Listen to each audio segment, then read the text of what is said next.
स्वागत है आप सभी का नई कहानी में। मेरा नाम संजय है। मैं एक अधेड़ उम्र का आदमी हूँ। मेरी ज़िंदगी आम सी थी, पर मेरी शादी कुछ देर से हुई। मेरे रिश्तेदार अक्सर कहा करते थे कि अब तो इसकी उम्र निकल गई है, अब शादी का क्या फ़ायदा। पर फिर भी मेरी शादी हो गई और मेरे घर में खुशियों ने कदम रखा। वक्त गुजरता गया, मेरी 4 बेटियां हुई, जिनको देखकर मेरा दिल खुशी से भर जाता था। लोग तरह तरह की बातें करते। कोई कहता कि इसके नसीब में बेटा ही नहीं है, कोई कहता कि बेटियों वाला तो बेआसरा होता है। मेरी पत्नी को भी अक्सर ताने सुनने पड़ते थे, पर हम दोनों को इन सब बातों से कोई फ़र्क नहीं पड़ता था। हमारी बेटियां ही हमारी पूरी दुनिया थी। हम उनको अपनी पूरी ज़िंदगी समझते थे। उनके चेहरे देखकर हमें ज़िंदगी जीने की ख्वाहिश होती थी। मैं जब सुबह घर से निकलता तो वह हंसती खेलती होती, पर जब रात को लौटता तो वह सब सो चुकी होती। मैं धीरे से दरवाज़ा खोलकर अंदर जाता और उनके सोते हुए चेहरे देखा करता तो मेरा दिल भर आता और मेरी सारी थकान एक पल में ही उतर जाती। मुझे ऐसा लगता जैसे मैंने दिन भर जो भी मेहनत की वो सब इन्हीं के सुकून के लिए की। मैं अपनी पत्नी को देखता तो वह भी मुस्कुरा देती और वही मुस्कुराहट मेरे लिए दुनिया की सबसे कीमती चीज़ थी। मैं पुरानी बस चलाया करता था। वो बस इतनी पुरानी थी कि अक्सर रास्ते में बंद हो जाती थी। उसमें ना अच्छी सीट थी, ना पंखे ठीक तरह से चलते थे, ना कोई ख़ास सहूलियत थी, पर मजबूरी थी। वही हमारे पैसे कमाने का जरिया थी।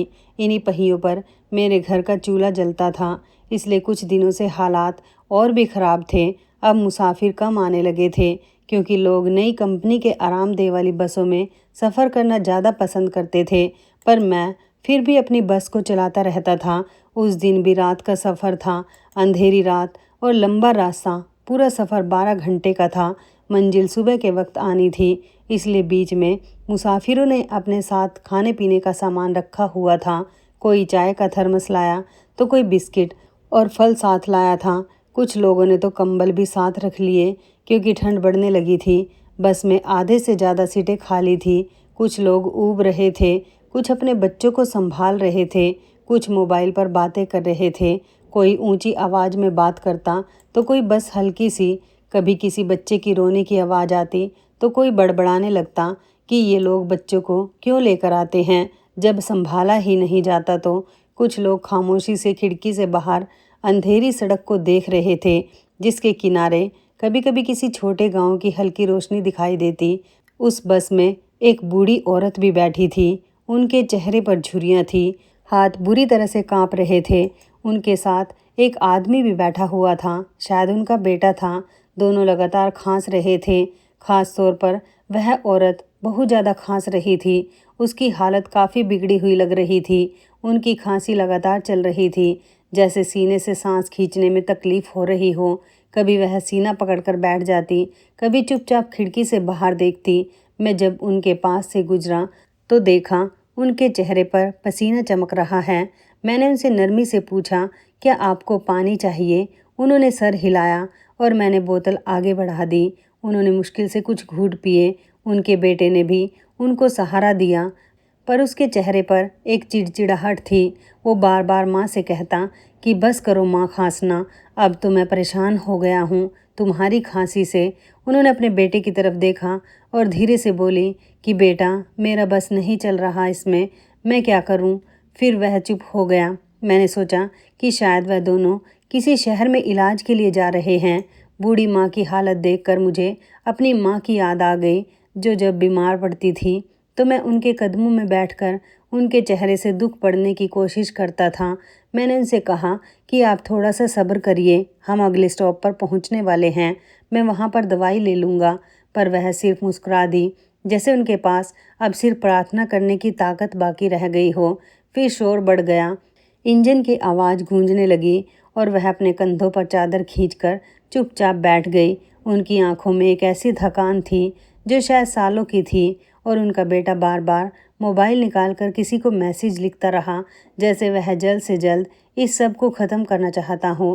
कंडक्टर ने सारे मुसाफिर से कहा कि अपने लिए पानी और खाने का इंतज़ाम कर लें, अभी एक छोटी सी दुकान आने वाली है, क्योंकि उसके बाद सड़क ख़राब है और 2 घंटे तक कोई भी दुकान नहीं मिलेगी, ना कोई बाथरूम, इसलिए बेहतर है कि सब अभी से अपना इंतजाम कर लें। यह सुनते ही ज़्यादातर मुसाफिर नीचे उतरने लगे। किसी ने बोतल में पानी भरा, किसी ने चाय पी, किसी ने बिस्किट और पकोड़े खरीद लिए। कोई सिगरेट जलाकर एक तरफ खड़ा हो गया। कुछ औरतें बच्चों को लेकर लाइन में लग गई ताकि वॉशरूम जा सके। सब अपनी अपनी जल्दी में थे। बस के अंदर अब खामोशी छा गई थी। सिर्फ 2 लोग ही रह गए थे, वही बूढ़ी औरत और उसका बेटा।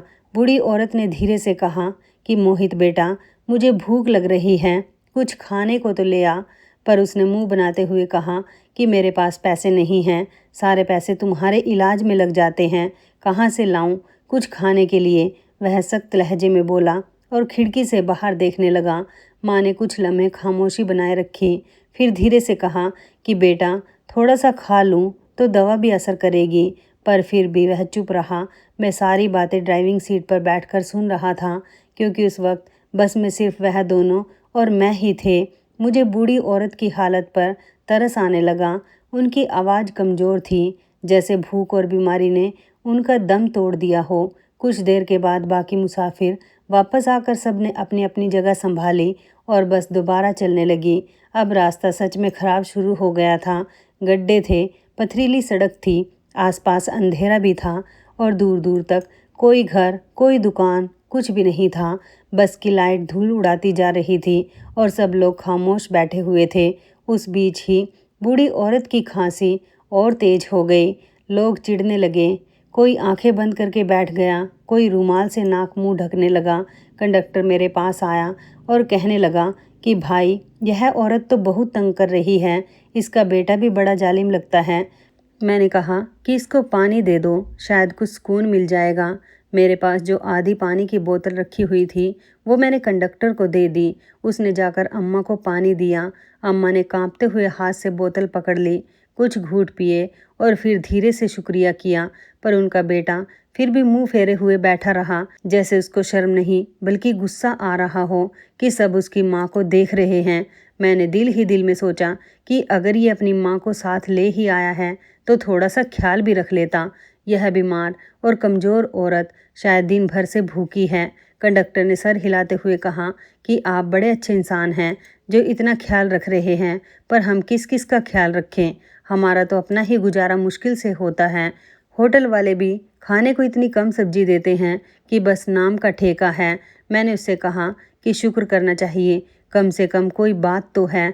वह खा लेगी तो क्या हो जाएगा? इंसान को भलाई करने से घबराना नहीं चाहिए। कंडक्टर ने धीरे से कहा कि आप ठीक कहते हैं, पर आजकल कौन सुनता है। 2 घंटे का सफ़र बड़ा कठिन गुजरा। बस हिचकोले खाती जा रही थी। कहीं सड़क पर गड्ढे थे, कहीं पत्थर पड़े हुए थे और आखिरकार आगे जाकर एक होटल आ गया। यह वही जगह थी जहां बस हमेशा रुकती थी ताकि मुसाफिर खाना खा सके। सभी नीचे उतर गए। मैंने भी सोचा कि अब अम्मा को खाना खिलाना चाहिए। मैंने नीचे मुड़कर देखा तो वह सीट से लगी हुई सो रही थी। उनका चेहरा इतना थका हुआ सा लग रहा था कि जैसे जान निकल गई हो। मैंने सोचा कि उनका बेटा नीचे गया है तो शायद वही खाने का बंदोबस्त कर लेगा, इसलिए मैं खामोश बैठा रहा। आधे घंटे के बाद सब लोग वापस आ गए। सब ने अपनी अपनी जगह संभाली। मैंने देखा वो औरत अभी भी सो रही थी और उसका बेटा अपनी सीट पर नहीं आया, पर मैंने यह सोचकर नज़रअंदाज कर दिया कि शायद वह बाहर ही होगा। जैसे ही बस चली, अंधेरा और बढ़ गया। अब बस में बिल्कुल खामोशी थी, सिर्फ उनके हंसने की आवाज़ गूंज रही थी, जिसमें कमजोरी और तकलीफ़ दोनों शामिल थी। मैंने शीशे में बार बार पीछे देखा, पर बेटा कहीं भी दिखाई नहीं दिया। रात गहरी हो गई थी, सफ़र लंबा था और मैं सोच रहा था कि यह वही इलाका है जहाँ मेरा अपना घर भी है। मैं रोज़ाना यह रास्ता तय करता हूँ, दिन में 2 फेरे लगाता हूँ और रात को जब वापस आता हूँ तो बेटियों के चेहरे देखकर सुकून पाता हूँ। अब मंजिल आने में सिर्फ 1 घंटा बाकी था। अचानक पीछे से शोर सुनाई दिया। वही बूढ़ी अम्मा उठ बैठी थी। उनके चेहरे पर घबराहट थी। वो कांपती हुई आवाज़ में कह रही थी कि मेरा बेटा कहाँ पर है? वो कहाँ गया? मेरा बेटा तो है ही नहीं। बस रुक गई। सब ने मुड़कर देखा तो सच में उसकी सीट खाली थी। लोगों ने हैरान होकर कहा कि वह तो कई घंटे पहले किसी स्टॉप पर उतर गया होगा। अम्मा के चेहरे पर हवाइयाँ उड़ने लगी। वो बोली कि बेटा, मैं तो सो गई थी, मुझे नहीं पता कब उतर गया। कंडक्टर भागता हुआ आया और बोला, अब क्या करें? मैंने पीछे बैठे एक और मुसाफिर से पूछा कि भाई, तुमने देखा था वो कब कहाँ उतरा? तो उसने लापरवाही से जवाब दिया कि हमें अपना देखना है या उनका। पहले तो उनकी खांसी ने हमें परेशान करके रख दिया था, फिर कहा कि हमें क्या पता वो कहाँ गया है। अब माहौल एकदम से भारी हो गया। सब चुप बैठे थे, सिर्फ बूढ़ी औरत रो रही थी कि मेरा बेटा कहाँ पर चला गया है। मैंने दिल ही दिल में सोचा कि यह वही मोहित है जो अपनी अम्मा से बदतमीजी कर रहा था। लगता है उसने जानबूझकर माँ को छोड़ दिया, वरना इतना बेवकूफ़ तो कोई भी नहीं होता जो बिना बताए इतना दूर उतर जाए। कंडक्टर ने परेशानी से कहा कि अब क्या करना है हमें? हम वापस नहीं जा सकते, ना ही हमें पता है कि वह कहाँ पर उतर गया। मैंने कहा कि मंजिल तक पहुँच जाते हैं, फिर देखते हैं, शायद वह किसी तरह वापस आ जाए। अम्मा को समझाने की कोशिश की, पर वो तो बस बार बार एक ही बात दोहराती रही कि मेरा बेटा कहाँ गया है, मुझे घर जाना है। उनकी आंखों से आंसू बह रहे थे और बस के सारे मुसाफिर खामोश थे, जैसे किसी ने सबके दिल पर बोझ रख दिया हो। मैंने कंडक्टर को इशारा किया कि जरा उनके पास जाकर उनको दिलासा दे, पर वह खुद डरा हुआ सा लग रहा था। कहने लगा कि संजय भाई, आप ही जाकर देख लीजिए। अब मैं गया और उनके पास बैठ गया। मैंने नरमी से कहा कि अम्मा, घबराए नहीं, हो सकता है कि आपका बेटा पिछले स्टॉप पर उतर गया हो या होटल से कुछ लेने गया हो और बस छूट गई हो। हम मंजिल पर पहुंचकर खबर कर लेंगे। उन्होंने मेरा हाथ पकड़ लिया और बोली, बेटा, वह तो कभी ऐसा नहीं करता था। मैंने तो उसके लिए सारी उम्र कुर्बानी दे दी। मैंने तो उसको पालने के लिए दिन रात एक कर दिया। उसके पापा के मरने के बाद मैंने खुद मजदूरी की ताकि वह भूखा ना सो पाए। वह तो मेरा सहारा था। यह कहकर वह फिर जोर से खांसने लगी। मैंने कंडक्टर को कहा कि पानी ला कर दो। वो फ़ौरन बोतल ले आया। मैंने उनके होठों से बोतल लगाई। उन्होंने वह घूंट पिए और फिर बोली कि बेटा, तुम मेरे बेटे जैसे लगते हो। क्या तुम मुझे वहाँ पर छोड़ आओगे जहाँ मेरा मोहित गया है? उनके शब्द सुनकर मेरा दिल भर आया। मैंने कहा कि अम्मा, फ़िक्र नहीं करिए, हम मंजिल पर पहुँच जाएंगे तो आपके बेटे को तलाश कर लेंगे। अभी आप आराम करिए। उन्होंने सर हिलाया, पर उनकी आंखों से आंसू बहने लगे। वो बार बार अपने बेटे का नाम पुकारती जाती थी और कभी आसमान की तरफ देखकर प्रार्थना करती। बस के अंदर अब सिर्फ उनकी खांसी और उनकी सिसकियां सुनाई दे रही थी। मुसाफिर खामोश थे, कोई कुछ कहने की हिम्मत नहीं कर रहा था। रास्ता वीरान था, दोनों तरफ अंधेरा फैला हुआ था। बस की लाइट इस अंधेरे को चीरने की कोशिश कर रही थी, पर हर तरफ सनसनी थी। हम लोग मंजिल पर पहुंच गए तो मैंने फ़ौरन उतरकर सबसे पहले वही किया जो एक ड्राइवर की हैसियत से मेरा फ़र्ज बनता था। मैंने पिछले कई स्टॉप पर जहाँ जहाँ बस रुकी थी वहाँ के टिकट घरों पर फ़ोन किया और पूछा कि कहीं किसी ने किसी गुमशुदा इंसान की रिपोर्ट तो नहीं की। उन्होंने साफ जवाब दिया कि नहीं, किसी ने भी ऐसी कोई खबर नहीं दी। जबकि आजकल सबको पता है कि अगर किसी मुसाफिर के साथ ऐसा कुछ हो जाए तो वह उसी जगह जाकर बता देते हैं। बस का नंबर, मुसाफिर का नाम, वक्त सब रिकॉर्ड में आ जाता है। इससे एक बात तो साफ जाहिर हो गई थी कि वो इंसान अपनी माँ को जानबूझकर छोड़कर चला गया था। अब सवाल यह था कि मैं क्या करता। मेरे सामने बूढ़ी औरत थी जिसकी हालत काफ़ी नाजुक हो रही थी। वो बिल्कुल अकेली थी, न उनके पास कोई पता, न कोई फ़ोन नंबर। मैं उनको कहाँ पर छोड़ता, किसके हवाले करता? पुलिस के पास जाता तो वह भी मुझसे यही सवाल करते कि उनका घर कहाँ पर है। मैं खुद क्या जवाब देता? वो बूढ़ी उम्र की औरत थी और बीमारी ने उनके जिस्म को कमज़ोर कर दिया था। मैंने धीरे से पूछा कि अम्मा, आपको अपने घर का कुछ पता याद है? वो बोली कि नहीं बेटा, घर का पता नहीं। मुझे तो सिर्फ इतना याद है कि जिस घर में मैं शादी होकर आई थी वहीं सारी ज़िंदगी गुजारी थी। वहीं मेरा बेटा पैदा हुआ, वहीं जवान हुआ। फिर एक दिन उसने कहा कि मैं नया मकान लूँगा और हम दूसरे इलाके में चले गए, पर मुझे उस नए घर का पता कभी याद नहीं हुआ। मैं तो पुराने मोहल्ले की गलियाँ अब भी सपने में देखती हूँ। यह कहकर वो कभी रो जाती तो कभी अचानक खामोश हो जाती। उनका चेहरा गम से भरा हुआ था। उनकी आंखों में ऐसी उदासी थी जैसे दुनिया ने उनसे सब कुछ छीन लिया हो। मैंने कुछ देर सोचा, फिर दिल में एक फ़ैसला किया कि मैंने कहा, अम्मा आप हमारे घर चलिए। मेरी माँ अब इस दुनिया में नहीं है। आपको मैं अपनी माँ बना लूँगा। आप मेरे साथ रहेंगी, मैं आपका इलाज भी करवाऊँगा। अब आपको किसी की फ़िक्र की ज़रूरत नहीं है। उन्होंने हैरत से मेरी तरफ देखा। उनकी आंखों में नमी थी, जैसे सालों के बाद किसी ने उनके दिल को छुआ हो। मैंने उनके हाथ को पकड़ लिया और धीरे से उनको बस से उतार लिया, फिर अपने घर ले गया। घर पहुंचकर मैंने अपनी पत्नी को सब कुछ बताया तो वह खामोशी से सुनती रही। फिर बोली कि आपने बहुत अच्छा किया। इस दुनिया में पहले ही जुल्म बहुत बढ़ गए हैं। अगर हम इंसानियत का दामन भी छोड़ देंगे तो इंसान और जानवर में फ़र्क ही क्या रह जाएगा। मेरी पत्नी ने उनके लिए बिस्तर लगाया, उनके कपड़े बदलवा के खाना गर्म किया। मेरी बेटियां भी भागती हुई आई। उनकी आंखों में सुकून था। एक ने पूछा कि पापा यह कौन है? तो मैंने मुस्कुरा कर कहा कि यह तुम्हारी दादी है बेटा। मेरी माँ तो तुम लोगों ने देखी नहीं थी, पर अब तुम्हें तुम्हारी दादी मिल गई है। यह सुनते ही बेटियां खुशी से तालियां बजाने लगी। उनमें से एक ने शरारत से पूछा, क्या यह वही वाली दादी है जो बच्चों को कहानियाँ सुनाती है? तो बूढ़ी माँ के यह देखते ही उनकी आंखों से आंसू बहने लगे। उन्होंने धीरे से कहा कि हाँ, मैं तुम्हें कहानी सुनाऊंगी, और प्यार से उनके सर पर हाथ रख दिया। मेरी पत्नी ने खाना आगे रखा। अम्मा के हाथ कांप रहे थे। मैंने अपने हाथ से निवाला बना कर दिया।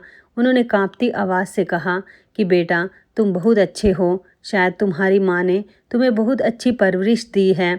खाना खा के वो सो गई। उनके चेहरे पर सालों बाद सुकून की झलक नज़र आती हुई लग रही थी। सुबह वो उठी तो मैंने उनसे बात छेड़ी। मैंने कहा, अम्मा एक बात बताइए, आपका बेटा आपके साथ ऐसा व्यवहार क्यों रखता था? वो कुछ देर खामोश रही, जैसे किसी पुराने जख्म को याद करके दिल भर आया हो। फिर धीरे से बोली कि बेटा मेरा पति बहुत अच्छा इंसान था, पर उसको एक जुनून था सोना तलाश करने का। वो पहाड़ों में जाया करते थे कि शायद कहीं सोना मिल जाए। इसी जुनून ने उनकी ज़िंदगी भी ख़त्म कर दी। एक दिन वो पहाड़ से गिरकर मर गए। उसके बाद मैंने अपने बेटे को पाला पोसा। वो छोटा था, मैंने उसके लिए मजदूरियाँ की, सिलाई की, और जब वह बड़ा हुआ तो उसने मेरा सहारा बनने की जगह मुझसे बदसलूकी करना शुरू कर दी। उन्होंने आह भरी और बोली, वह कहता था कि वह शादी करना चाहता है, पर उसकी होने वाली पत्नी कहती है कि अगर तुम्हारी माँ मेरे साथ रहेगी और मुझे उसकी खिदमत करनी पड़ी तो मैं तुमसे शादी नहीं करूँगी। वो कहती थी कि सारी ज़िंदगी तो मैं इस बूढ़ी औरत के साथ झुक झुक कर गुजारूंगी नहीं। इसलिए वह मुझसे कहने लगा कि इलाज के लिए चलो, और फिर इसी बहाने वह मुझे ले आया। मैंने सोचा कि शायद वह पहली बार मेरा ख्याल कर रहा है, पर उसका मकसद कुछ और था। वो मुझे रास्ते में ही छोड़कर चला गया ताकि मेरी जिम्मेदारी से आज़ाद हो जाए। यह सुनकर मेरा दिल कांप कर रह गया। मेरी पत्नी प्रेरणा की आंखों से भी आंसू निकल आए और मेरी बेटियां चुप हो गई। घर में एक अजीब सा सन्नाटा छा गया था। बूढ़ी अम्मा बोलती गई, बेटा जब कोई बुरा होता है तो उसको यह तक अंदाज़ा नहीं होता कि वह कितना बुरा है, और जब कोई अच्छा होता है तो वह भी नहीं जानता कि वह कितने बड़े फैसले कर सकता है। तुमने मुझे अपने घर में जगह दी, यह तुम्हारा बड़प्पन है। मैंने उनके हाथ पकड़ लिए और कहा कि अरे अम्मा, आप फिक्र नहीं करिए, यह आपका घर है, यह आपकी बहू है, यह आपकी पोतियाँ हैं। अब आपने यहीं पर रहना है। उन्होंने सर हिलाया और धीरे से मुस्कुरा दी, पर इस मुस्कुराहट के पीछे सालों का दुख छुपा हुआ था। वह अपने आप को संभालने की कोशिश कर रही थी, पर उनकी आंखों की नमी बता रही थी कि उनके दिल का बोझ अभी कम नहीं हुआ। मैंने बूढ़ी माँ को अपनी माँ बना तो लिया था, पर अब उनकी बीमारी ने मुझे अंदर तक परेशान कर दिया था। मैं रोज़ सोचता था कि उनका इलाज कहाँ से कराऊं, पैसे कहाँ से लाऊं। घर के हालात पहले से बहुत ज़्यादा तंग हो गए थे। 2 बेटियां स्कूल जाती थी, जिनकी फ़ीस हर महीने मेरे दिल पर बोझ बनकर उतरती। एक बेटी अभी दूध पीती थी और सबसे छोटी थी। उसके दूध का खर्च अलग से था। घर का किराया, बिजली का बिल, रोज़मर्रा का सामान, इन सब के बाद जेब में कुछ बचता ही नहीं था। मेरी पत्नी प्रेरणा बहुत हौसले वाली औरत थी। जब मैंने उससे अम्मा के इलाज की बात की तो कहने लगी कि फ़िक्र मत करो, सब बेहतर हो जाएगा, ऊपर वाला सब ठीक करेगा। मैंने उसके चेहरे पर तसल्ली देखी, पर दिल में बोझ था कि कैसे सब कुछ ठीक होगा। रात को जब मैं काम से वापस आया तो अम्मा की हालत कल के हिसाब से कुछ बेहतर लगी। वो सोफे पर बैठी हुई थी। पत्नी ने उनको अपने साफ सुथरे कपड़े दे दिए थे। वह धुले हुए कपड़ों में चमक रही थी और मेरी बेटियों को कहानी सुना रही थी। उनके चेहरे पर हल्की सी रोशनी और बेटियों के चेहरे पर मुस्कुराहट छा गई। बेटियां उनके आसपास घेरा बनाकर बैठी थी। अम्मा कह रही थी कि एक वक्त था जब एक बहुत बहादुर इंसान अपनी पत्नी और अपने बेटे से बहुत प्यार करता था। वो उनके लिए सोना तलाश करने के लिए पहाड़ों पर जाता। उनकी आंखों में अजीब सी चमक थी, जैसे वो गुजरे हुए कल के किसी रोशन लम्हे में वापस चली गई हो। मेरी बेटियां हैरत से सुन रही थी। कहानी बीच में पहुंची थी कि मेरी पत्नी ने धीरे से कहा कि अम्मा, खाना खा लीजिए, थोड़ा आराम भी कर लीजिए। माँ ने सर हिलाया और कहानी वहीं पर रोक दी। रात को जब सब सो गए थे तो छोटी बेटी अम्मा के पास आकर बोली कि दादी, फिर वह बहादुर इंसान वापस आया था कि नहीं। यह सुनकर अम्मा के होंठ कँपा गए और उनकी आंखों से आंसू बहने लगे। मैंने फौरन कहा कि आप फिक्र नहीं करिए, सब कुछ अच्छा हो जाएगा। पर मेरी यह कहने से उनके दुख में कोई भी कमी नहीं आई। अगले दिन मैं उनको हॉस्पिटल लेकर गया। डॉक्टर ने चेकअप किया और कहा कि उनके फेफड़ों में सूजन है, पुरानी बीमारी है, शायद इलाज कभी किया ही नहीं गया। वह कहने लगा कि इनको टीबी नहीं है पर खतरनाक खांसी है, अब इलाज लंबा चलेगा। उसने दवाई लिख कर दी और कुछ इंजेक्शन भी दिए। मैंने जेब में हाथ डाला, जितने पैसे थे सब दवाइयों में लग गए। वापसी पर रास्ते में सोचता रहा कि अब घर के खर्चे कैसे पूरे करूँगा। रात को जब वापस आया तो प्रेरणा ने पूछा कि आज के पैसे नहीं लाए। मैंने उसे सारी बात बताई कि मालिक ने कहा है बस खराब हो गई है, इंजन में परेशानी है, उसकी मरम्मत पर पैसे लगेंगे और अब कुछ दिन आधी सैलरी ही मिलेगी। पत्नी ने परेशान होकर कहा कि यह कैसी बात हुई, बस तो अब आपकी नहीं है, मालिक की है, खर्चा भी मालिक का ही बनता है, आप क्यों बर्दाश्त करें। मैंने कहा कि मालिक ने साफ कह दिया है कि अगर हालात पसंद नहीं तो नौकरी छोड़ दो, बहुत से ड्राइवर और भी मौजूद हैं, हम उन्हें लगा लेंगे। यह सुनकर प्रेरणा के चेहरे पर उदासी छा गई, क्योंकि वह जानती थी कि अगर नौकरी चली गई तो हम दोबारा से इस अंधेरे में घिर जाएंगे जहाँ से बड़ी मुश्किल से निकले थे। मैंने कहा कि बस तुम प्रार्थना करो, किसी तरह वक्त गुजर जाए। हमने नहीं जाना था कि अम्मा हमारी बातें सुन रही थी। वह चुपचाप लेटी हुई थी, पर उनकी आंखों में एक चमक झलक रही थी। शायद वह कुछ सोच चुकी थी। उससे पहले भी हमने ऐसी गरीबी देखी थी जो इंसान को तोड़ देती है। मेरी नौकरी चली गई थी, मैं बीमार पड़ गया, घर में रोटी तक नहीं थी, बेटी भूखी सो जाती, उनके जिस्म कमज़ोर हो गए थे। बड़ी बेटियों की 2-2 साल की पढ़ाई खराब हो गई थी। मैं रोज़ काम ढूंढने निकलता पर नाकामी वापस लाता। फिर एक दिन यह बस वाला काम मिल गया था तो घर में 2 वक्त की रोटी आने लगी और हमें लगा कि जैसे ज़िंदगी ने नया मोड़ ले लिया है। इसलिए मैं अब चाहकर भी यह काम नहीं छोड़ सकता था। अम्मा खामोशी से यह सब कुछ देखती रहती, कभी घर के कोने में बैठ जाती, कभी बेटियों के साथ खेलने लगती। उनकी निगाहों से लगता था कि हमारे हालात का अंदाज़ा वह लगा चुकी हैं। वह देख रही थी कि हमारा घर कितना खाली है। दीवारों पर कुछ नहीं लटका था, फर्श पर सिर्फ पुरानी चटाई थी, चारपाइयाँ भी पुरानी थी, किचन में बर्तन गिने चुने थे, पंखा एक ही था जिसके नीचे सब गर्मियों में बैठ जाते। बेटियों के पास खिलौने तक नहीं थे। वह कभी ईंट से घर बनाती, कभी टूटे हुए बर्तनों के डिब्बे उठाकर खेलने लगती, कभी कोई खाली बोतल सड़क से मिल जाती तो उसको ही गुड़िया बना लेती थी। स्कूल का हाल भी बुरा था, यूनिफॉर्म, पुराने जूते फटे हुए, लेकिन उनके चेहरे पर उम्मीद थी, जैसे गरीबी ने भी उनके दिल की रौनक ही छीनी हो। अम्मा उनको देखकर मुस्कुराती थी, फिर मेरी पत्नी से कहती कि तुम थक जाती हो इतना काम करके, पर मेरी पत्नी हमेशा कह देती कि नहीं अम्मा, मुझे आदत है, मैं थकती नहीं, मेरे हाथों में ताकत है, बस प्रार्थना करिए कि हमारे हालात बदल जाएं। अम्मा फिर चुप हो जाती, उनके चेहरे पर सोच की एक लहर सी दौड़ती। कभी वह छत को देखती, कभी मेरी बेटियों को, कभी मुझ पर नज़र डालकर धीरे से कहती कि बेटा, जो दिलों के दुख बांटने की ताकत देता है वही सब कुछ बदलने की भी ताकत रखता है। मैं उनकी बातें सुनकर चुप हो जाता, क्योंकि मेरे दिल में भी यही यकीन था कि अगर नीयत सच्ची हो तो एक दिन सब बेहतर हो जाता है। एक दिन ऐसा हुआ कि बिजली का बिल आ गया।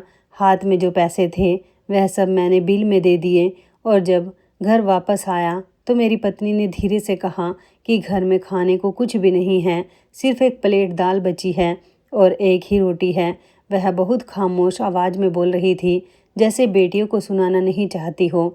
मैंने थकी हुई आंखों से उसकी तरफ देखा और पूछा कि अब क्या करें, तो वो बोली कि एक काम करते हैं, अम्मा को खाना दे देते हैं। वो बूढ़ी है, बीमार है, उनका पेट भर जाएगा। बच्चियों को तो मैं कहानी सुनाकर सुला दूंगी ताकि उनको भूख का एहसास ना हो। सुबह देखा जाएगा कि क्या होता है। मैंने दुख भरे लहजे में कहा कि सुबह भी क्या ही होगा, फिर भूखे ही रहेंगे। कुछ पैसे नहीं हैं, कुछ आसार भी नहीं हैं। तो पत्नी ने कहा कि कुछ ना कुछ तो हो जाएगा, सब बेहतर हो जाएगा। शायद मेरी बहन के घर चले जाएं, वहाँ से कुछ मिल जाएगा। मैंने कहा, तुम्हारी बहन के घर भी तो यही हालत है ना, वहाँ भी तो तंगस्ती है। वह बेचारी खुद 2 बच्चों को संभाल नहीं पाती, फिर हमारे लिए क्या करेगी। पत्नी ने गहरा सांस लिया और कहा कि ठीक है, बाद में देखेंगे, अभी अम्मा को खाना दे देते हैं। दोनों एक प्लेट दाल और एक रोटी लेकर उनके कमरे की तरफ गए। कमरे में अंधेरा सा था, एक बल्ब टिमटिमा रहा था। अम्मा चारपाई पर बैठी थी, उनके चेहरे पर गहरी सोच के साए थे। जब हम अंदर गए तो लगा कि जैसे वह पहले से रो रही थी। उनकी आंखों के कोने से आंसू चमक रहे थे। उन्होंने हमें देखा और कहा कि बेटा, मुझे सब कुछ पता है, तुम लोग क्या बातें कर रहे थे। मेरी पत्नी के चेहरे का रंग उड़ गया। मैंने जल्दी से कहा कि नहीं अम्मा, कुछ नहीं, बस आपके लिए खाना लाए हैं। वो कहने लगी कि मैं अपने ज़माने की 10वीं क्लास तक पढ़ी हुई औरत हूँ, जाहिल नहीं हूँ, बेवकूफ़ नहीं हूँ, सब समझती हूँ, सब देखती हूँ। तुम लोग अपनी बेटियों के मुंह से निवाला छीनकर मुझे खिला रहे हो और मैं वो औरत हूँ जिसका तुम लोगों से कोई रिश्ता भी नहीं है। यह तुम लोगों की इंसानियत है, तुम्हारे दिल की नरमी है और इसलिए तुम लोग इस चीज़ के हकदार हो जो मैंने आज तक किसी को नहीं दी। मैं हैरान रह गया। मैंने कहा कि अम्मा, कौन सी चीज़, छोड़िए यह बातें, आप खाना खा लीजिए, आपको भूख लगी होगी। वो धीरे से बोली, खाना खाएंगे तो हम सब खाएंगे, लेकिन दाल नहीं खाएंगे, हम अच्छी सब्जी खाएंगे।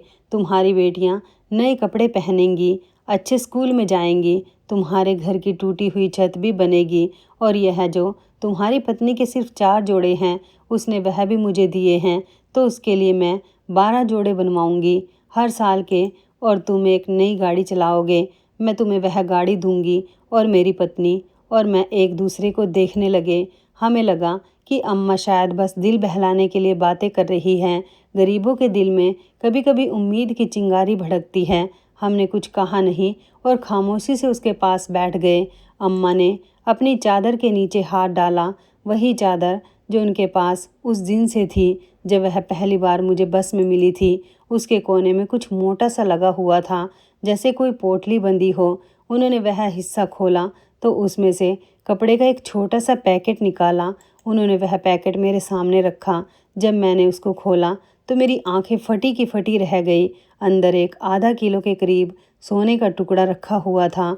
वो बिल्कुल असली था, जैसे किसी पहाड़ से निकाला गया हो। उसकी अपनी एक शक्ल थी, पत्थर जैसी, पर चमक ऐसी थी कि कमरे में रोशनी फैल गई। मेरी पत्नी ने दोनों हाथों से मुंह ढक लिया। मैं हैरान हो गया कि यह क्या है। अम्मा कहने लगी कि आखिरी बार जब मेरा पति आया था मुझसे मिलने, तो वह यही है जो वह देकर गया था। वह कहने लगा था कि मुझे सोने का पहाड़ मिल गया है, एक ऐसी जगह मिल गई है जहाँ असली सोना है। उस वक्त उसकी आंखों में दीवानगी थी, खुशी थी। वह कह रहा था कि मैं पूरे 18 साल बाद अपने सपने की मंजिल पा गया हूँ। उसने मुझसे कहा था कि यह टुकड़ा मैं तुम्हारे लिए लेकर आया हूँ ताकि तुम्हें यकीन हो कि मैं झूठ नहीं बोलता, लेकिन किसी को बताना नहीं। मैं वापस जा रहा हूँ, सारा सोना निकाल कर ले आऊँगा और अपनी पत्नी, अपने बेटे के साथ एक अच्छी और नई जिंदगी शुरू करूँगा। यह कहकर वह गया और फिर कभी वापस ही नहीं आया। वह उस पहाड़ से ही नीचे गिर गया और वहीं पर दफन हो गया। मैंने उसके बाद बहुत दुख देखा, बहुत दुख झेले। बेटा बड़ा हो गया, पर वह अब अपने पापा को बहुत बुरा भला कहता रहा। सोने का सपना दीवानगी लगता था। वो गालियाँ देता था, अपने पापा के जुनून पर हंसता था। मैं रोज़ सुनती और मेरे दिल से खून के आंसू निकलते थे। मुझे यकीन हो गया था कि जिस बेटे के दिल में पापा के लिए इज्जत ही नहीं है, वह उसके सोने पर भी हक नहीं रखता। इसलिए मैंने यह टुकड़ा संभाल कर रख लिया था, कभी किसी को नहीं दिखाया। मैंने आज तक किसी को यह चीज़ नहीं दी, क्योंकि कोई इसके काबिल ही नहीं था। लेकिन आज तुम लोगों ने अपनी भूख, अपने बच्चों की भूख, अपनी नींद सब कुर्बान करके एक अजनबी को खाना दिया है। तुम लोग इसके असली हकदार हो। मैंने कहा कि नहीं अम्मा, यह आपका है, आप ही रखिए, आपकी अमानत है। तो वह रोते हुए बोली कि नहीं बेटा, यह अब तुम्हारा है, मैं तुम्हें अपनी खुशी से दे रही हूँ। तुम लोग अपने हालात को बेहतर करो, अपने घर को बचाओ, अपने बच्चों का फ्यूचर बनाओ और मुझे बस इस घर में रहने दो। मैं अब कहीं नहीं जाना चाहती। मैंने उनके कदमों को छुआ और कहा कि हम आपको क्यों जाने देंगे अम्मा, आप तो हमारी माँ हैं, हमने आपको पाया है, अब आप कहीं भी नहीं जाएंगी। हम सब रो रहे थे, वह भी रो रही थी, लेकिन उस दिन जैसे हमारे घर का माहौल बदल गया था। गरीबी के अंधेरे में पहली बार उम्मीद की एक छोटी सी किरण जागी थी और वह किरण किसी खजाने से नहीं बल्कि एक बूढ़ी माँ के दिल से निकली थी। वो रात हमारी ज़िंदगी की सबसे मुबारक रात थी। उस रात मैंने अपने घर के हर कोने में खुशी देखी और शुक्र किया। मेरी पत्नी प्रेरणा के आंसू नहीं रुक रहे थे। वह बार बार कह रही थी कि संजय, हम पर ऊपर वाले ने यह मेहरबानी की है, हमें शुक्र करना चाहिए। घर में खुशी की एक अजीब सी लहर दौड़ गई थी। मैंने बेटियों के चेहरे पर वो चमक देखी जो मैंने पहले कभी नहीं देखी थी। यह आम खुशी नहीं थी, यह वह खुशी थी जो सालों की तंगी और दुखों के बाद नसीब होती है। वह सोना जो मुझे मिला था, वह किसी आम खजाने से कम नहीं था। मैंने उसको अपने हाथ में पकड़ा तो दिल कांपने लगा, क्योंकि वह सोना असली था और उसकी चमक ऐसी थी जैसे सूरज की किरणों को मिट्टी में कैद कर दिया गया हो। मैंने सोचा कि ऊपर वाले की देन है, इसका शुक्र करना मेरा फ़र्ज है। मैंने फैसला किया कि अब हमें बहुत समझदारी से काम लेना है, क्योंकि अगर यह बात बाहर निकल गई तो लोग हमारे पीछे पड़ जाएंगे और सब कुछ छिन जाएगा। मैंने सोने का एक छोटा सा टुकड़ा अलग किया और बड़े ध्यान से उसको घर के किचन में पुराने बर्तन में गर्म किया ताकि उसकी शक्ल बदल जाए। मैं चाहता था कि कोई पहचान नहीं सके कि यह कहाँ से आया है। जब वह टुकड़ा पिघल गया तो मैंने उसको एक छोटी सी ठोस शक्ल में बदल दिया और अगले दिन शहर के एक दूसरे इलाके में जाकर बेच दिया। सुनार ने जब वो देखा तो उसकी आंखें खुल गई। उसने पूछा कि कहाँ से लाए हो। मैंने कहा कि पुराना जेवर है, माँ का बचपन का बचा हुआ है। उसने ज़्यादा कुछ नहीं पूछा और मुझे 1 लाख रुपए दे दिए। मैंने पैसे हाथ में लिए तो दिल धड़कने लगा, क्योंकि इतने पैसे मैंने कभी सपने में भी नहीं देखे थे। मैं जब घर पहुंचा तो मेरी पत्नी ने हैरानी से पूछा कि इतने पैसे कहाँ से आए। मैंने कहा कि वह सोना बेच दिया है जो मिला था। ऐसे समझो कि अभी तो सिर्फ 1 इंच का टुकड़ा बेचा था, लेकिन इतने सारे पैसे आ गए हैं। वह खुशी से रोने लगी। हम दोनों ने फैसला किया कि पहले अपने घर में खाने पीने की कमी पूरी करेंगे। बेटियों ने पता नहीं कितने टाइम से अच्छा खाना नहीं खाया था। मैंने सीधा बड़े होटल से खाना मंगवाया। मेरी बेटियां खुशी से नाचने लगी।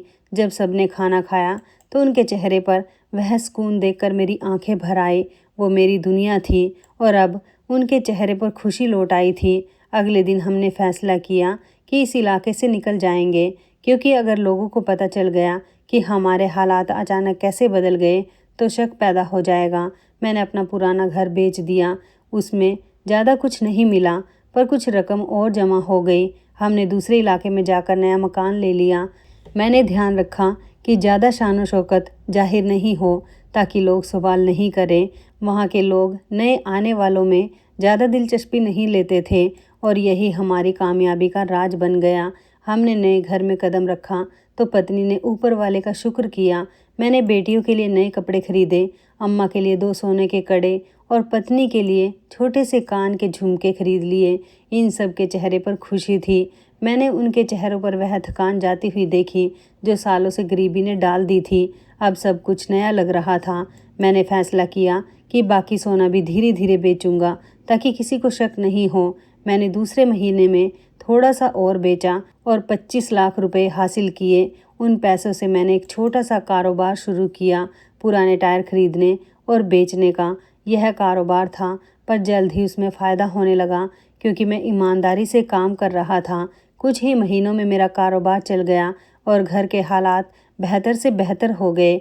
मैंने अपनी बेटियों को शहर के अच्छे स्कूल में एडमिशन कराया। उनके लिए यूनिफॉर्म, किताबें, जूते और बस्ते खरीद लिए। जब वो पहली बार नए यूनिफॉर्म में स्कूल गई तो पत्नी दरवाजे पर खड़ी होकर रो पड़ी। वो कह रही थी कि संजय, मुझे तो यकीन ही नहीं आता कि यह सब हमारी बेटियां हैं। अब हमें किसी के ताने सुनने की ज़रूरत नहीं। हमारी बेटियां भी पढ़ेंगी, आगे बढ़ेंगी। उनके नसीब बदल गए। अब हमारे घर में सब कुछ था, खुशी, तसल्ली और इज्जत। अम्मा की हालत भी बेहतर होने लगी थी। डॉक्टर ने कहा कि उनका इलाज ठीक चल रहा है। अब वह पहले की तरह खांसा नहीं करती थी। पत्नी उनकी खिदमत करती रहती। मैं जब काम से वापस आता तो घर में खुशबू बसी होती। बेटियां हंसती खेलती होती। अम्मा उनको देखकर खुश होती और पत्नी रात के खाने की तैयारी कर रही होती। मैं अक्सर सोचता कि अगर वह दिन नहीं आता जब मुझे वह सोना मिला था तो शायद आज भी हम फाकों से गुजर रहे होते। पर ऊपर वाले की मेहरबानी से सब कुछ बदल गया। अब मैंने ज़िंदगी में पहली बार तसल्ली महसूस की थी। मैंने गाड़ी भी खरीद ली ताकि कारोबार के लिए आसानी रहे। फिर छोटी बहन के बेटे को भी काम पर लगा लिया ताकि वह भी कुछ सीख ले। मैंने सोचा कि अब मेरा फ़र्ज़ है कि मैं भी दूसरों की मदद करूं। मैंने एक अनाथ आश्रम में कपड़े और राशन भिजवाया। उस दिन दिल को अजीब सा सुकून मिला। वक्त गुजरता गया और हमने धीरे धीरे अपनी ज़िंदगी में वह सब कुछ हासिल कर लिया जो कभी सपना सा लगता था। नई गाड़ी, अच्छा मकान, अपनी दुकान और सबसे बढ़कर इज्जत, जो दुनिया में सबसे कीमती चीज़ है। अब लोग हमें देखकर कहते थे कि संजय बहुत मेहनती आदमी है। किसी को यह नहीं पता था कि हमारी किस्मत कैसे बदली। मैंने कभी किसी को वह बात नहीं बताई क्योंकि मैं जानता था कि हर एक चीज़ का राज छुपाना ज़रूरी होता है। मैंने बेटियों के लिए फ्यूचर के सपने देखना शुरू किया, उनकी पढ़ाई पूरी करवाई और उनके लिए अच्छे रिश्ते ढूंढने लगा। मेरी बड़ी बेटी ने स्कूल में सबसे अच्छे नंबर लिए तो मैंने उसके लिए नया फ़ोन खरीदा। वो खुशी से मेरे गले लग गई। मेरी दूसरी बेटी ने कहा कि पापा, आपने हमेशा हमें हर चीज़ दी है, अब हमें कुछ नहीं चाहिए। बस हम चाहते हैं कि आप हमारे साथ रहें और खुश रहें। मैंने अम्मा के इलाज के लिए शहर के बड़े अस्पताल में अपॉइंटमेंट ली। डॉक्टर ने कहा कि आप पहले से बिल्कुल बेहतर हैं, पर ध्यान रखना, इलाज अभी भी ज़रूरी है। मैंने अम्मा के लिए एक आरामदेह कमरा बनवाया जहाँ पर वह आराम से लेट सकती थी। वो अक्सर कहती कि संजय बेटा, ऊपर वाले ने तुझे सब कुछ दिया, पर हमेशा याद रखना कि यह सब कुछ वक्त के लिए होता है। असली दौलत ईमानदारी है। मैं उनकी बात सुनता और दिल ही दिल में उनकी प्रार्थनाओं का शुक्र करता क्योंकि मैं जानता था उन्हीं की प्रार्थनाओं ने हमें इस जगह पर पहुंचाया। अब मेरा घर किसी स्वर्ग से कम नहीं था। सुबह बेटी स्कूल जाती, दोपहर को हंसती मुस्कुराती वापस आती, पत्नी चाय तैयार रखती, अम्मा आशीर्वाद देती। शाम को जब मैं घर लौटता तो सबके चेहरे रोशन होते। मैंने ज़िंदगी में पहली बार महसूस किया कि मेहनत के साथ जब ऊपर वाले की मेहरबानी शामिल हो जाए तो दुनिया ही बदल जाती है। मैं कभी कभी रात को छत पर जाकर आसमान को देखता और सोचता कि वह रात जब मैंने सोना पाया था वो मेरी तकदीर का मोड़ थी। लेकिन उस मोड़ पर पहुंचने के लिए मैंने कितनी प्रार्थना की थी, कितने व्रत रखे थे, कितनी रातें जाग कर गुजारी थी। मैंने हमेशा ईमानदारी से मेहनत की, कभी किसी का हक नहीं मारा और शायद इसी का सिला मुझे मिला था। अब मेरी ख्वाहिश थी कि अपनी बेटियों को इस काबिल बना दूं कि वह खुद किसी के सहारे की मोहताज ना रहे। मैंने उनके लिए स्कूल के बाद कंप्यूटर क्लासेस लगवा दी और कहा कि ज़िंदगी में पढ़ाई ही सबसे बड़ा खजाना है। सोना चांदी सब खत्म हो जाते हैं, पर पढ़ाई इंसान को हमेशा बुलंद रखती है। मेरी बेटियां मेरी बातों को दिल से सुनती और वादा करती कि वह मेरा नाम रोशन करेंगी। ज़िंदगी अब सुकून से गुजर रही थी। अम्मा की सेहत बेहतर थी, पत्नी तसल्ली से थी, बेटियां खुश थी। मैं जब सुबह को कारोबार के लिए निकलता तो दिल में अजीब सी तसल्ली होती। मैंने ऊपर वाले से शुक्र किया कि उसने मुझे वह सब कुछ दिया जिसे मैंने कभी सपने में भी नहीं सोचा था। मैं अब अक्सर खामोशी से प्रार्थना करता कि मेरी यह सब खुशियाँ हमेशा कायम रहे और मेरे घर में कभी दुख नहीं आए। ऐसा लगता था जैसे मेरी ज़िंदगी के सारे गम तेज़ धूप में बादलों की तरह छट गए हों। हर रोज़ एक नई रोशनी के साथ सुबह होती थी और मैं हर दिन शुक्र करता कि ऊपर वाले ने मुझे वह ज़िंदगी दी जो कभी मेरे लिए एक सपना थी। अम्मा अब हमेशा साथ रहती। उनकी हालत पहले से बहुत बेहतर हो गई थी। जब उनका इलाज शुरू हुआ और उनको सुकून मिला, अच्छा खाना मिला, तो वह खुद ही संभल गई। अब वह अक्सर मुस्कुराती रहती। उनके चेहरे पर वह रोशनी लौट आई जो पहले कभी थी। मैंने देखा कि वह चाय पीती और बेटियों के साथ बैठकर उनसे बातें करती है। कभी उनको आशीर्वाद देती, कभी उनके लिए कहानी सुनाती। उनकी आंखों में अब परेशानी नहीं होती, उनके चेहरे पर सुकून लिखा हुआ है। लेकिन अब एक बात आज तक मेरे दिल में है कि उनका बेटा कभी वापस नहीं आया। वो जिसके लिए अम्मा हर रोज़ प्रार्थना करती थी, कि वह जिसके लिए रातों को वह जागती थी, वह अब कहीं गुम हो गया। शायद किस्मत ने हमें मिलाया था ताकि हम उनके बुढ़ापे का सहारा बन जाए, क्योंकि अब वह हमें ही अपना सब कुछ समझती हैं। मैंने कई बार उनसे पूछना चाहा कि क्या आपको अपने बेटे की कभी याद आती है, पर उन्होंने कभी जवाब नहीं दिया। वो बस चुप हो जाती और नज़र को झुका लेती। अब अम्मा की ज़िंदगी हमारे साथ ही गुजरने लगी।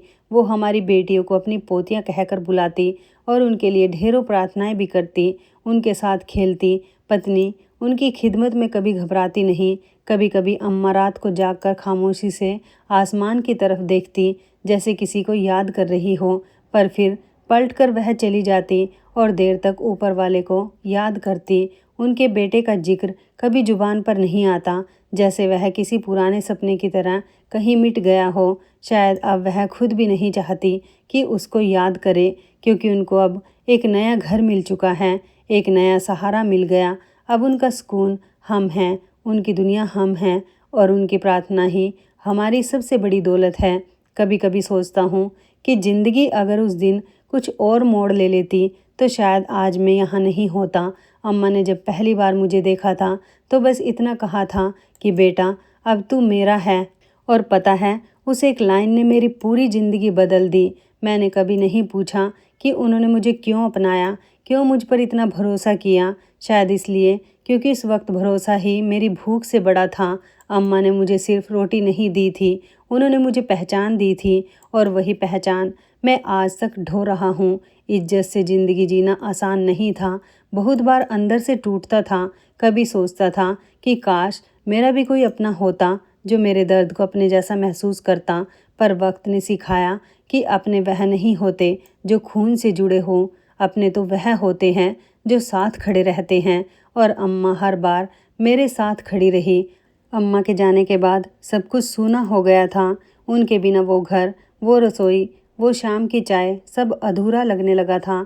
फिर जब मेरी बेटियां बड़ी हुई और उनकी हंसी घर में गूंजने लगी तो लगा जैसे अम्मा कहीं नहीं गई, वह यही हैं, इन दीवारों में, इन सांसों में, मेरी बेटियों की मुस्कान में। कभी लोग पूछते हैं कि संजय, तुमने उनके उस बेटे को क्यों नहीं बुलाया जो चला गया था। मैं मुस्कुरा कर कह देता, क्योंकि मैंने जिसे खोया वह खून था और जिसे पाया वह आत्मा थी। मैंने अपने दिल में किसी के लिए नफरत नहीं रखी। जिसे जाना था वह चला गया और जो रह गया वो मेरी जिम्मेवारी बन गया। अब उम्र ढल रही है। कभी कभी शाम को छत पर बैठकर सूरज को डूबते देखता तो अम्मा याद आती है। उनकी वो बातें याद आती हैं, संजय, सुकून खरीदने से नहीं मिलता, बांटने से मिलता है। शायद इसी वजह से मैंने अपनी पूरी ज़िंदगी सुकून बांटने में बिता दी। मैंने अपनी बेटियों को यही सिखाया, कभी किसी के साथ बुरा मत करना, चाहे वह तुम्हें भूल जाए, क्योंकि भलाई की उम्र लंबी होती है और नीयत की खुशबू कभी नहीं जाती। अगर किसी ने तुम्हारा हक छीन लिया हो, उसे वक्त पर छोड़ दो, क्योंकि जो सच्चा होता है उसे ऊपर वाला कभी खाली हाथ नहीं रखता। आज मेरी बेटियां अपने पैरों पर खड़ी हैं, लेकिन मेरे लिए अब भी सबसे बड़ा सुकून वही पुराना वाला प्याला है जिसमें अम्मा का दिया सोना पिघलाया था। वो प्याला अब भी मेरे कमरे की रैक पर रखा है, थोड़ा मुड़ा हुआ, पुराना, पर मेरे लिए वह पूरी दुनिया है। कभी कभी उसे देखता हूँ तो ऐसा लगता है जैसे अम्मा कह रही हो कि संजय, तुमने मेरा नाम रोशन कर दिया। अब मैं किसी का इंतज़ार नहीं करता। जिसका था वह वक्त चला गया। अब जो है वही मेरी प्रार्थना है, मेरा घर है, मेरा सुकून है।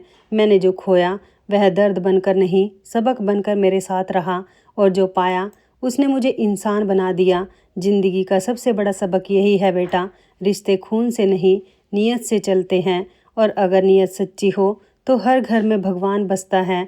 आज बहुत साल बीत गए, बेटियां बड़ी हो गई, मैं बूढ़ा हो चला हूँ, सांसें कभी कभी थक जाती हैं, मगर दिल अभी भी वही है जो अम्मा के वक्त था। शाम ढलती है तो मैं छत पर बैठ जाता हूँ और आसमान को देखता हूँ। सूरज हर रोज़ डूबता है, मगर उसकी रोशनी घर की दीवारों पर कुछ पल ठहर जाती है, जैसे कह रही हो कि मैं गया ही नहीं, बस थोड़ा थम गया हूँ। मेरी बेटियाँ अब अपने अपने काम में लगी रहती हैं। छोटी बेटी कभी मेरे लिए चाय बना लाती है तो बड़ी कहती है कि अब पापा आराम करो, काम मैं संभाल लूँगी।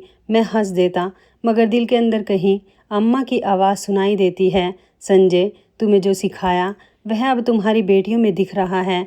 कभी कभी वह दोनों आकर मेरे पास बैठती, पूछती हैं कि पापा आपको कभी अकेलापन नहीं लगता। मैं कहता हूँ कि नहीं बेटा, क्योंकि मैं अकेला नहीं हूँ, अम्मा यही हैं तुम्हारी। अम्मा इस हवा में, इस दीवारों में, इस प्याले में, जिनके सहारे मैंने ज़िंदगी काटी है। मैं उन्हें अक्सर कहता हूँ कि बेटियों याद रखना, दौलत से ज़्यादा कीमत इज्जत की होती है, और रिश्ते से ज़्यादा मायने नीयत के होते हैं। अगर कभी तुम्हें कोई धोखा दे दे तो नफ़रत मत करना, बस उनकी यादों को प्रार्थना में बदल देना, क्योंकि बदले से कभी सुकून नहीं मिलता, सुकून सिर्फ माफ़ी से आता है। कभी कभी सोचता हूँ कि अगर अम्मा होती तो वह कितना खुश होती। अपनी पोतियों को देखकर उनके मुस्कुराने के अंदाज में वही अपनापन है जो अम्मा की आंखों में था, जब वो मुझसे कहती थी कि बेटा अब तू मेरा है। अब जब मेरी बेटियां मुझे पापा कहती हैं तो लगता है कि अम्मा का दिया हुआ रिश्ता आज भी जिंदा है। रात गहरी होती है तो मैं प्याले को उठाकर अपने पास रख लेता हूँ। उसकी चमक अब फीकी पड़ गई है, पर उसमें अम्मा की परछाई अब भी झलकती है। मैं मुस्कुराता हूँ और आसमान की तरफ देखता हूँ और धीरे से कहता कि अम्मा मैंने वादा निभाया, इस घर में अब भी सुकून रहता है। और जब कभी मेरी बेटियां मेरा हाथ पकड़कर कहती हैं कि पापा आप सबसे अच्छे इंसान हैं, तो बस एक बात कहता हूँ कि बेटियों मैं अच्छा नहीं हूँ, मेरे पास बस अम्मा का सिखाया हुआ सब कुछ बाकी है। मुझे तसल्ली है कि मैंने वह सब छोड़ दिया जो नफ़रत से बना था, और वह सब पाया जो मोहब्बत से बना है। अगर मेरी ज़िंदगी किसी को कुछ सिखा सके तो बस इतना ही कि रिश्ते निभाओ और प्यार बांटो, तो हिसाब मत रखो। ज़िंदगी का हिसाब किताब तो ऊपर वाला देख लेगा, हमें तो बस इतना करना है कि अपने हिस्से का सुकून बांटते रहना है। कभी कभी ज़िंदगी हमें वहाँ लाकर खड़ा करती है जहाँ हमारे पास सब कुछ होता है, लेकिन फिर भी अंदर खालीपन रह जाता है। मैंने ज़िंदगी में बहुत कुछ देखा, बहुत कुछ पाया, पर फिर भी जो सुकून अम्मा की यादों में मिला, उस औरत ने मुझे सिखाया कि भलाई हमेशा बड़ी चीज़ नहीं होती, वो बस एक सादा सा एहसास होती है जो दिल से निकले और किसी की तकलीफ़ को कम कर दे। मैंने तब समझा कि इंसान की कीमत उसके पास कितना है इससे नहीं तय होती, बल्कि उससे तय होती है कि वह कितना बांट सकता है। अम्मा के पास देने को कुछ नहीं था, पर उन्होंने मुझे वह दिया जो मेरे पास कभी नहीं था, चैन सुकून जो किसी सोने के सिक्के में नहीं बिकता। आज जब मैं अपने घर के बाहर उस नीम के पेड़ को देखता हूँ तो लगता है जैसे अम्मा अभी भी वही पेड़ के नीचे बैठी है, मुस्कुरा रही है। उनके चेहरे की झुर्रियों में जो सुकून था वो आज तक किसी आईने में नहीं दिखा। उन्होंने सिखाया कि ज़िंदगी का असली सुकून तब शुरू होता है जब हम मेरा और तेरा छोड़कर हमारा समझने लगते हैं। मैं अब उस जगह जाता हूँ जहाँ लोग भूले हुए हैं, जिनकी आवाज़ कोई नहीं सुनता, क्योंकि मैंने सीखा है कि किसी को खाना खिला देने से पेट भर सकता है, पर किसी का दुख सुन लेने से उसकी रूह भर जाती है। अम्मा चली गई, लेकिन मुझे ज़िंदगी का सबसे बड़ा सबक देकर गई कि भलाई सिर्फ मंदिर में नहीं होती, वह तो हर पल में होती है। जब हम किसी की तकलीफ़ बांटते हैं, किसी का मन थामते हैं।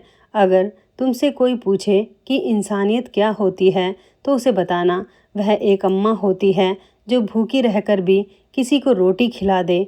ज़िंदगी के सफ़र में सब कुछ मिट जाता है, दौलत, रुतबा, शोहरत, लेकिन जो याद रह जाता है वह सिर्फ यह है कि तुमने किसी के लिए क्या किया। वो जो हमारी भलाई में छुपा होता है, वह जो अम्मा की प्रार्थनाओं में बसता है, जो दिल से देता है, वही असली अमीर होता है। कहानी पसंद आए तो लाइक शेयर ज़रूर करें और चैनल को सब्सक्राइब ज़रूर करें। धन्यवाद।